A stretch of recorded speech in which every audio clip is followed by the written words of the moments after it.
Hey everybody, one of the GMG review. Today we're taking a look at Necromunda, the open Hive War card pack from Games Workshop. This was sent as a complimentary review copy and was something I wasn't aware was happening, but I'm kind of excited about. I actually really like these procedural generation mission sets for Games Workshop games.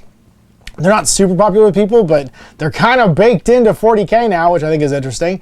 But I think that they're incredibly fitting for a game like Necromunda. So the open Hive War card pack, when I first heard of it, I kind of assumed it was just going to be like reminder cards for all of the rules in the new core rulebook.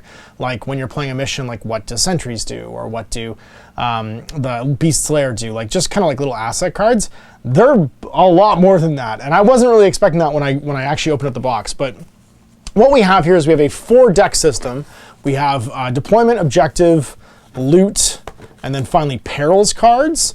And anyone who's played an open war 40K game will remember these types of cards from that, where you had the deployment, the mission, the twist, and then there was something else at the end of it all. But it basically is mimicking that idea where like you have how your army deploys, what you're fighting for, what your reward is, because in Necromunda it's a campaign-based game, right? So you get a reward at the end of it all, and then what the weirdness of the Underhive is basically throwing at you.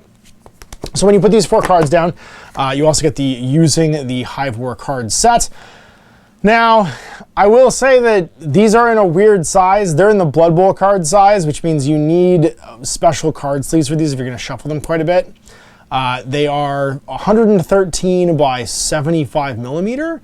So you need, Sleeve Kings makes them, if you're looking for them. I'll link them in the description, but Sleeve Kings makes card deck sleeves for these. You will be shuffling these quite a bit, so you probably want to have a sleeve, like a set of protection on them. So, using the Hive War cards, card decks. So divide the cards into the 4 decks like I have, shuffle them and draw a single card for each one, deployment, objective, peril, and then turning each face up. Players both draw a loot card, keeping it a secret from their opponent. So I should have put this one last, actually, because this is the game, and then each person's thing they're playing for would be here. So if we were going to put this out, we'd have for our deployment, let's say a Dome Rush, which is just like half by half. The objective for this one, oh my god, these are sticking because they're not sleeved. Kill Box. In the end phase of round 3 and each end phase after, if the defender has no fighters within 6 of any battlefield edge, then the attacker's the winner. And then finally a Hive Plague. After crews are deployed, both players roll a d3 and randomly select this many fighters from their crew, and they all start with a flesh wound because they're all sick. Then you've got everything that people are playing for, so what their reward is. So like this gang is trying to got it covered, scoring the loot. Divide the battlefield into 4 equal quarters. In the end phase of round 3 or any round after, if you have fighters within 2 inches of the center of each of those 4 quarters, you score this loot card. So this is basically what you're trying to accomplish during the game to get this loot. You get d6 times 10 creds and +1 rep.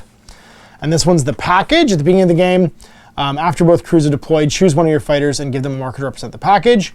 In the end phase of any round, if the fighter carrying the package is in base contact with a battlefield edge in your opponent's deployment zone, or in the center of the battlefield in your opponent's deployment zone if it has no edges, they may remove the marker from their fighter card and then score this card. If the battle uses sneak attack rules, then this card cannot be scored until the round after the alarm has been raised, and your gang gets d6 times 10 credits out of their stash. So that's why these are secret, because your opponent doesn't know what you're trying to do to get basically like paid during all this. Deployment will tell you how it's going to go. Objectives will tell you what you're trying to play for. If you need an objective to be placed, then objective markers can be placed or cannot be placed in an impassable terrain or within 2 inches of another objective, and they're always a 25 mil base. You control an objective by having more fighters within the center of it, or within 2 inches of the center of it than the opponent does, and they can't be scored in the first round or until the round after the alarm is raised if it's a sneak attack. Loot cards get played and then scored. Perils cards are your battlefield conditions, and then you set up. So once you set up the battle, you get your normal battlefield setup rules. If the battlefield is 36 by 36 or larger, you have custom selection 12. If it's 24 or 24 smaller, then it's selection 8. Both players can now choose 2 gang tactics. If one player's gang rating is 100 credits lower than their opponent's, they select an additional gang tactic. But they only get 1, not per. If one player's gang rating is at least 100 credits lower than their opponent's, they select an additional gang tactic. Rule off for deployment. Reinforcement cards, if it uses reinforced deployment, then reinforcement consists of at least half the player's crew, and D3 reinforcements will arrive at the end of each end phase and after the second round, and each end phase after that. And then sneak attack deployment cards use the rules from sneak attacks in the Necromunda rulebook. And that's it. So like, Real easy to generate a mission, but different every time. There are a ton of deployments in here, and they get weird too, right? Like this one, free for all. We got a standoff where it's like literally a shootout. You're right next to each other. In your face, which is even smaller. It's 4x4 instead of 6x6. Sniping range, 12x12. Backstab, where you're sneaking in from the corners. Beatdown, where you're coming in from like the edges, like the Sharks and the Jets. Another standoff, but this one uses reinforcements. Backstab, it uses reinforcements. So it's like the same thing, but you have to use the reinforcement rules. And then home turf attack and then sneak attack for when you're like encircling somebody. So lots of deployments, whether they use reinforcements or not. The win conditions, like King of the Hive, rush them, flank them, tunnel clash, burn them out, hunting critters, last gang standing, up to kill everybody, escape the dome, where you're running across the dome, survival of the meanest, a lesson in pain, and turf war. And then the twist again, super thematic, like everybody being sick from the hive plague, at least not Zeron, or the zombie plague. Pitch black, where it's nighttime, lair of the beast, where there's a beast lair. Ammo shouted, where everything gets scarce and loses plentiful. Hive critters show up, like rats. Radioactive rain, every weapon gets radphage. Poisoned air, for the duration of the battle, fighters cannot perform more than one move simple action unless they have a respirator. Gas leaks, where things might explode if you shoot. Horrors in the dark, when you're by yourself. Unstable ground, rotten walls. They can target enemies through solid terrain with range attacks, and then falling debris, where people like blast weapons can fall off the roof of the hive and attack you. And then, like I said before, lots of loots too, different ways you're trying to score the objective, but they all come down to just scoring credits, right? So kill somebody in the hit, challenge somebody to fight them in melee. Oh, come on, don't stick. Wipe them out. If at least a third of your opponent's crew is seriously injured, you get this one. Loot their corpses if you coup de grace people. Sabotage if you blow things up. Settle a score. After both crews are deployed, you randomly choose one of your opponent's fighters, it's not the leader, to be the secret, and then if you kill them, you get your rep goes up by 1. Finish them off if you coup de grace somebody. Blaze of Glory. After both crews have been deployed, choose one of your own fighters, keeping them secret. In the end phase of any round, if the chosen fighter has been seriously injured or taken out of action, then you gain this loot card. So some of your own guys die. Search the area. If you're in base contact with the far edge of the battlefield, you score this loot card. It's worth a lot. And then Kidnap Job.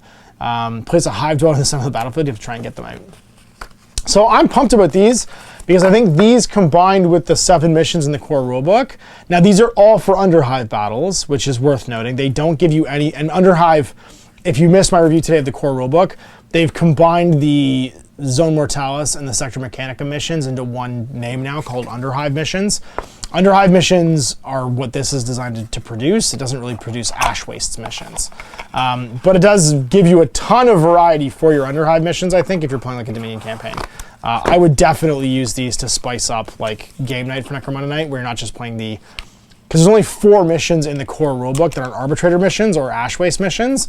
This gives you like an almost infinite variety all of a sudden of Necromunda games that you can like generate and play like on the fly. So these two things together I'm pretty pumped about. I would, because there's only 4 core missions for Underhive games and 3 Ash Waste missions in the core rulebook, I think if you're planning on getting a Necromunda today and you don't have access to every rulebook that's come out over the last 5 years for Necromunda, this is a really good add-on to the core rulebook, which I keep gesturing to because it's off screen. I'll just pull it back on the screen. This is a really good add-on to this because it's just going to give you more variety of your gameplay. It's not necessary to play the game. There's plenty of missions in here, but this will give you the ability to play missions that are going to be different every time, basically. And if you're planning on playing Underhive missions, which is how most people start, they scale all the way down to 2x2, which is nice and small, and it's a great place to get started. So there it is. Open Hive War, one of my favorite games. I'm pumped that this exists. This wasn't something I was expecting for Necromunda, but I think it fits more than any of the, like, we're going to play competitively kind of balancy games Games Workshop makes. This is very fit for purpose for Necromunda, and I'm stoked they made it. So there it is. Big thanks for watching. We'll see you for more GMG reviews in the future. I'm Ash. Have a great night. Hey there, I hope you enjoyed that video. There are tons of other games already recorded for you to watch. Click over to my channel page if you haven't already, and have a look through the dozens of playlists full of videos. I guarantee you'll discover a game you haven't seen played before. I put out new videos 7 days a week, and every day is themed to a different genre as I continue to explore the wider world of gaming.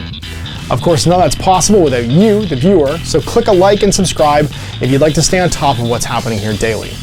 My 2 kids and I are massively grateful to be able to have the flexibility of this job so I can always maximize my time with them.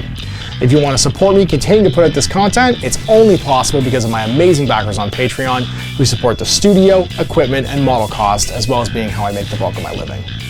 You can also help out by buying a t-shirt through Spreadshirt, a measuring gauge or widget from Death Ray Designs, or buying one of my games and supplements like Last Days, Gamma Wolves, and Blaster. As a way of showing my appreciation, patrons get early access to new games and supplements that I write throughout the course of the year. Huge thanks for watching, it really does help out, and happy gaming.